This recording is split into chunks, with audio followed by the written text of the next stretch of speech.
संख्या में हमने युवाओं को भी देखा। उमेदराम बेनीवाल जी, स्वागत है आपका। ये मुद्दा काफी महत्वपूर्ण है, युवाओं से जुड़ा हुआ है। भारी संख्या में युवाओं ने भी आपको वोट दिया था सर। मैं ही आई थी आप कवरेज करने के लिए, आपसे मुलाकात भी हुई थी। यहाँ थैंक यू आपका बहुत बहुत धन्यवाद जी। बिल्कुल युवाओं के भविष्य से जुड़ा मामला है और ओएमआर शीट के साथ में छेड़छाड़ करके फर्जी ओएमआर शीट ओरिजिनल निकाल के उसकी जो गड़बड़ियां हुई है उससे युवाओं के भविष्य के साथ में बहुत बड़ी खिलवाड़ हुई है और उनका भरोसा टूटा है। बड़ी मेहनत करके कई सालों की मेहनत के बाद में नौकरी लगने के हिसाब से वो एग्जाम देते हैं और एग्जाम देने के बाद में रिजल्ट के साथ में इस तरीके की छेड़छाड़ करके युवाओं के भविष्य के साथ में जो खिलवाड़ हो रहा है वो बहुत ही बड़ी चिंता का विषय है। लेकिन उमेदराम जी, मेरा सवाल तो आपने सुना ही नहीं, उससे पहले अपनी बात अपने रख दी। जो हमने देखा भी था कि आप संबोधन में अपनी बात रख रहे थे, वही आप रिपीट कर रहे हैं।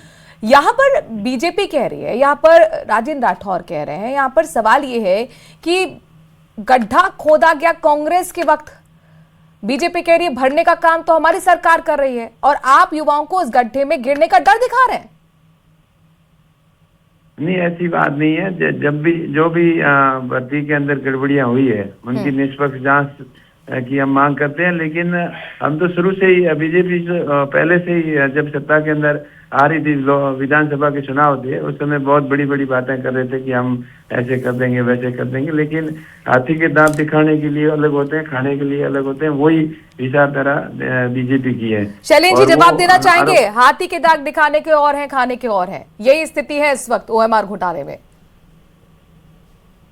मनुरा जी, मैं माननीय सांसद जी उमेदराम जी को याद दिला देना चाहता हूं, इन्हीं के कांग्रेस पार्टी के बड़े लीडर जो माननीय अशोक गहलोत जी के सलाहकार रहे संयम लोढ़ा जी, उन्होंने विधानसभा के पटल पर क्या कहा था, अगर उनको याद हो तो मैं उनको याद दिला देना चाहता हूं। उन्होंने कहा था पेपर आउट हो रहे हैं, ओएमआर शीटों में घपले हो रहे हैं, इसका जिम्मेदार कौन है, किसको आप पकड़ने का काम करोगे, ये इन्हीं के कांग्रेस पार्टी के नेता ने सदन में कहा था। और उन्होंने ये कहा कि गरीब माँ बाप मेहनत की पाई पाई जोड़ के बच्चों को पढ़ाते हैं, युवाओं को भी तोड़ मेहनत करते हैं, परीक्षा केंद्र पहुंचते हैं तो मालूम पड़ता है कि पेपर लीक हो गया।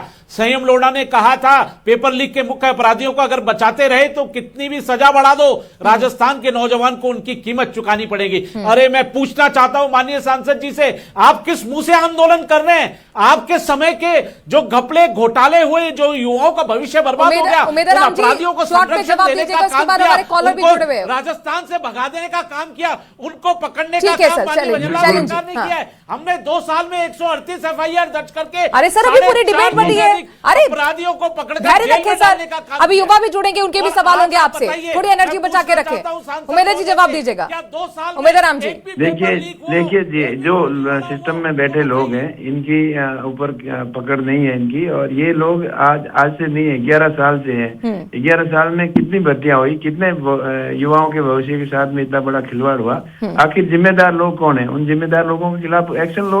आपकी सरकार है, आप इतने बड़े बड़े वादे कर रहे थे, तो अब आपको कौन मना कर रहा है? पकड़ो उनको और सारी भर्तियों की जांच करो। ठीक है, युवा क्या मांग कर रहे हैं हम समझने की कोशिश करते हैं। कॉलर हमारे साथ अजय जुड़ गए हैं, क्योंकि ये पूरा प्रोग्राम जो है वो डेडिकेटेड हमारे युवाओं को है, दर्शक को है, चुरू से जुड़े हैं। अजय, क्या कहना चाहते हैं आप? मैम नमस्कार। नमस्कार जी। मैं तो बीजेपी के प्रवक्ता बैठे हैं, मैं कह रहा हूँ चूरू में ओपीजीएस जो यूनिवर्सिटी है उसकी मान्यता रद्द कर दी गई है। 2016 में अंग्रेजी की एडिशनल डिग्री लेकर के बैकडेट से लग गए, ये 2016 की जांच क्यों नहीं करवा रहे? ठीक है, शैलेंद्र जी जवाब दीजिएगा।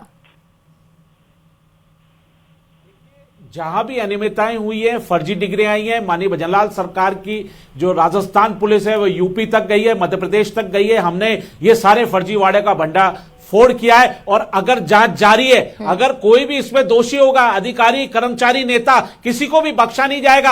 आप बताइए, क्या 2 साल में माननीय भजनलाल सरकार ने युवाओं को नौकरियां नहीं दे दी बिना पेपर लीक किए? आप देखिए 1 लाख पदों पर नियुक्तियां दे दी गई हैं, 1,43,000 भर्ती प्रक्रियाधीन है और 1 लाख पदों पर भर्तियों का अपने कैलेंडर जारी कर दिया है यूपीएससी पैटर्न पर। 2.5 लाख से अधिक भर्तियां हम 2.5 साल में दे देंगे। 3 साल होते होते 3 लाख से अधिक भर्तियां दे दी जाएगी। और युवाओं से जो हमने वादा किया था कि कोई पेपर लीक नहीं होने दिया जाएगा, कोई फर्जीवाड़ा नहीं होगा, कोई ओएमआर शीट का घोटाला नहीं होगा। अगर कोई भी घोटाला पकड़ा जाता है, मांग ये थी कि आरपीएससी बंद कर दो, अब मांग ये भी हो हुई है कि आरएसएसबी भी भंग कर दीजिए, भर्ती प्रक्रिया पर भरोसा उठ गया है। सुभाष शर्मा जी, ऐसे में युवा जाएं तो जाएं कहां?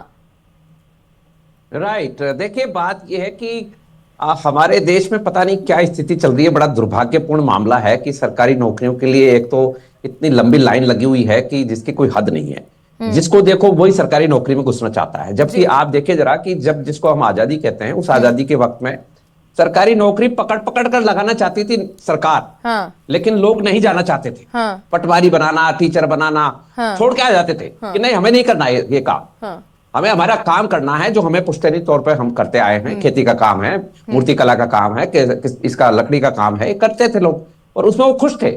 उसमें उनकी उतनी आमदनी थी जितनी सरकार देती नहीं थी। तो आप देखिए कि कितना विकास हमारा हुआ है। ये जिसको हम आजादी कह रहे हैं, पर्व मनाते हैं, अभी हमने गणतंत्र दिवस पर्व मनाया है, हालांकि आजादी के लेकिन सुभाष जी, युवा क्या करे जो अपनी ऊर्जा खपाता है, जो मेहनत खपाता है, जो वक्त जाया करता है। मैं वही आ रहा हूं जी कि देखिए देश में कॉलर भी जुड़ी हुई है एक 75-76 साल में जो उलटबासी कहानी हो गई है, इसमें अब बात आती है कि युवा कहां जाए। युवा को वैकल्पिक रास्ते खोजने पड़ेंगे। ये सरकारों के अंदर जो भ्रष्टाचार की लूट मची हुई, जिसकी वजह से आकर्षण का एक बड़ा काम हो गया है कि सरकारी नौकर बन जाओ, खूब माल कमाओ और अपना काम कर लो, जो कि हो भी रहा है। कोई सरकार आ गई हो, कोई कंट्रोल नहीं हुआ है। ये जो अभी वर्तमान सरकार, राजस्थान की सरकार, भजनलाल सरकार जो है वो जांच कर रही है, ठीक अच्छी बात है। लेकिन केंद्र में नहीं, जो देख रहे हैं, जो सिस्टम में हो रहा है और उसी का सिस्टम का हिस्सा बन के फिर युवा भी वही करने लगते हैं, आप ये कह रहे हैं। सुनिए मैं ये कह रहा हूं कि हाँ बिल्कुल, ये जो युवा ठीक है। सुभाष सर, मैं आपके पास आऊंगी। इधर एक कॉलर हमारे साथ बहुत देर से इंतजार कर रही हैं, वंदना मीणा है जो कि जुड़ी हुई हैं करौली से। वंदना, स्वागत आपका। आप क्या कहना चाहती हैं, क्या मांग है आपकी? मैडम, सीबीआई जांच होनी चाहिए निष्पक्ष। अच्छा, सीबीआई जांच होनी चाहिए। तो एसओजी की जो जांच हो रही है उस पर आपको भरोसा नहीं है? नहीं मैडम, पूरा भरोसा है, लेकिन और अच्छे से होनी चाहिए। शुक्रिया वंदना हमसे जुड़ने के लिए। शैलेंद्र जी जवाब देना चाहेंगे। वो कह रहे हैं कि भरोसा एसओजी पर है, लेकिन हम चाहते हैं कि सीबीआई जांच हो। अब ये युवाओं की मांग हो रही है। बिल्कुल, देखिए मनुराज जी, राजस्थान में जो युवा हैं, हमारे बालक बालिकाएं हैं, उनको माननीय भजनलाल सरकार पर भरोसा है, तभी उन्होंने ऐसी बात की है। अगर ऐसी आवश्यकता पड़ी सीबीआई जांच की, तो उस पर वो भी कराई जाएगी। लेकिन आपने देखा होगा कि 2 साल में जो एसओजी की एसआईटी ने कार्रवाइयां की हैं, वो बताता है कि 5 साल गहलोत सरकार ने क्या हालात कर दिए थे।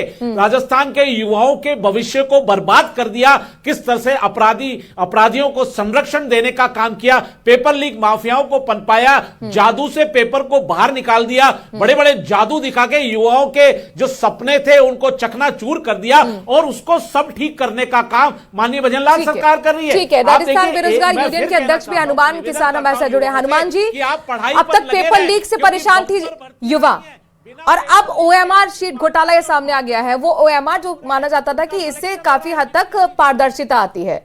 तो ऐसे में आप बेरोजगारों से जुड़े हुए एक यूनियन से जुड़े हुए हैं, सदस्य हैं, तो आखिरकार मुझे ये बताइए कि युवा क्या सोचता है इस बारे में, और कैसे बेहतर सिस्टम को किया जा सकता है, कैसे न्याय उनके साथ हो? देखिए मैम, सबसे पहले तो मैं न्यूज 18 राजस्थान का धन्यवाद और आभार व्यक्त करूंगा।